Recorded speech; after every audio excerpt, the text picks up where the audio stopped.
परमात्मा कहते हैं कि मेरे प्यारे बच्चों, तुम अपनी सारी चिंताएं छोड़ दो और सिर्फ अच्छी चीजों पर ध्यान दो, क्योंकि चिंता करने से कुछ नहीं होगा।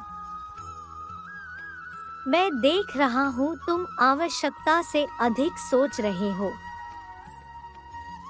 लेकिन समस्या उतनी बड़ी नहीं है जितना तुमने उसे बना लिया है। मैं सदैव तुम्हारे साथ हूँ और सदैव रहूंगा, इसलिए तनाव मुक्त हो जाओ और गहरी सांस लो। देखो, सब कुछ अच्छा हो रहा है। जब तुमने किसी का बुरा नहीं सोचा, किसी का बुरा नहीं किया, फिर तुम्हारे साथ गलत कैसे हो सकता है? मेरे प्रिय बच्चे, जो मनुष्य मुझे जिस प्रकार भजता है, यानी जिस इच्छा से मेरा स्मरण करता है, उसी के अनुरूप मैं उसे फल प्रदान करता हूँ। श्रेष्ठ पुरुष को सदैव पद व गरिमा के अनुसार ही व्यवहार करना चाहिए। वह जैसा करेंगे, सामान्य मनुष्य उसकी नकल करेंगे। उदाहरण के तौर पर, अगर कोई अधिकार पूरी परिश्रम से काम करते हैं, तो उसके कर्मचारी भी वैसे ही काम करेंगे। श्रेष्ठ पुरुष जैसा आचरण करते हैं, सामान्य पुरुष उसी को आदर्श मानकर लोग उसका अनुसरण करते हैं। संसार में जो मनुष्य जैसा व्यवहार दूसरों के प्रति करता है, दूसरे भी उसी प्रकार का व्यवहार उसके साथ करते हैं। मेरे प्रिय बच्चे, जो लोग भगवान का स्मरण मोक्ष के लिए करते हैं, उन्हें मोक्ष मिलता है। जो किसी अन्य इच्छा से प्रभु का स्मरण करते हैं, उनकी वह इच्छाएं भी प्रभु कृपा से पूर्ण हो जाती है। कर्म न करने का आग्रह त्याग कर, यशोपयश के विषय में समबुद्धि होकर, योगयुक्त होकर कर्म कर, समत्व को ही योग कहते हैं। धर्म का अर्थ होता है कर्तव्य। अपने कर्तव्य को पूरा करने में कभी यशोपयश और हानि लाभ का विचार नहीं करना चाहिए।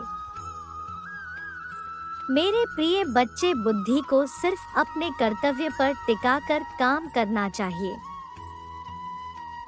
योगरहित पुरुष में निश्चय करने की बुद्धि और भावना नहीं होती।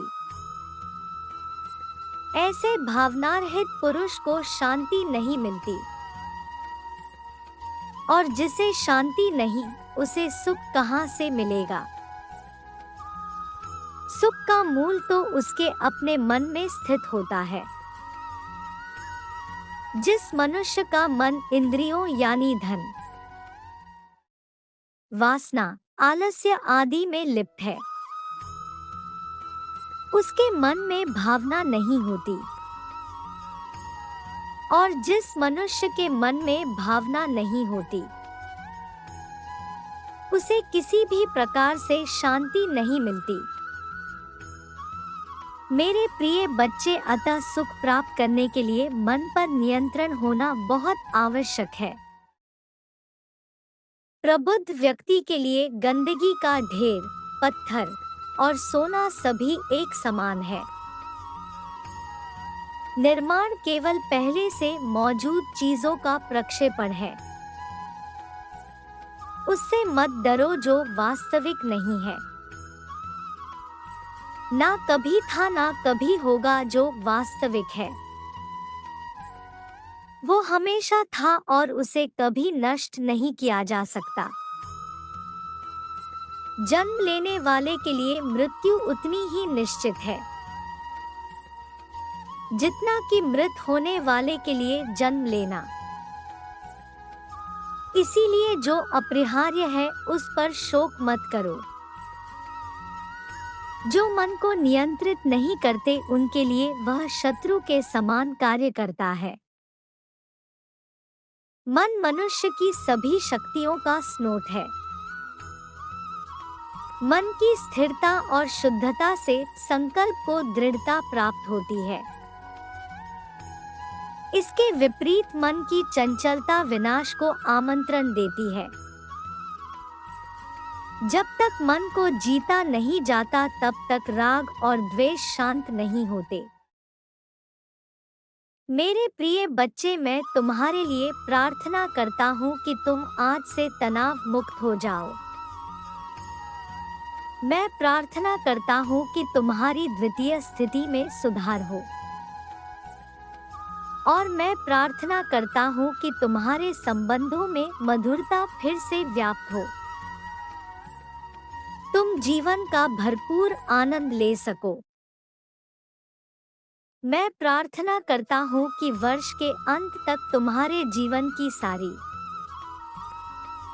समस्याएं समाप्त हो जाए और उन्नति प्राप्त हो। तुम्हारा परिवार सर्वश्रेष्ठ खुशी का प्रतीक बने। अतीत में जो कुछ हुआ उस पर कभी इतना ध्यान केंद्रित न करें कि आप उस बड़ी तस्वीर से छुप जाए जो परमात्मा आपको दिखाने की कोशिश कर रहे हैं। वह कुछ अच्छा करने को तैयार है। मैं सब ठीक कर दूंगा, यह विश्वास करें। मेरे प्रिय बच्चे, परमात्मा कहते हैं, इस महीने के समाप्त होने से पहले मैं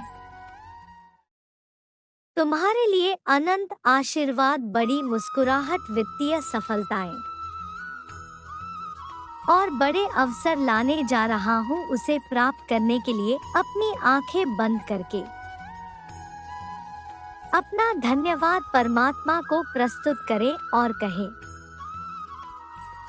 मुझे जीवन में सब कुछ देने के लिए आपका धन्यवाद। अपने मन को शांत करो, क्योंकि प्रतिबिंब शांत जल में ही बनता है। अर्थात तुम अपने आप को शांत मन में ही देख सकते हो।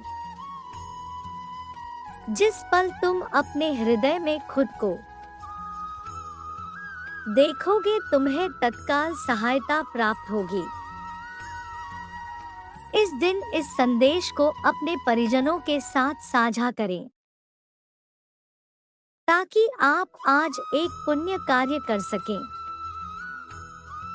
मैं जानता हूँ हर दिन अपने मन को प्रेरणा में भरकर कार्य करना कठिन है, किंतु तुम विशेष हो और मुझे विश्वास है तुम यह कर सकते हो। दूसरों को प्रकाश देने वाला सूर्य कभी थक कैसे सकता है। तुम अपने जीवन के एक शक्तिशाली अध्याय में प्रवेश कर रहे हो। डरो मत, तुम्हारे सपने सच होंगे। तुम्हारा कल्याण हो। सदा खुश रहो मेरे बच्चे।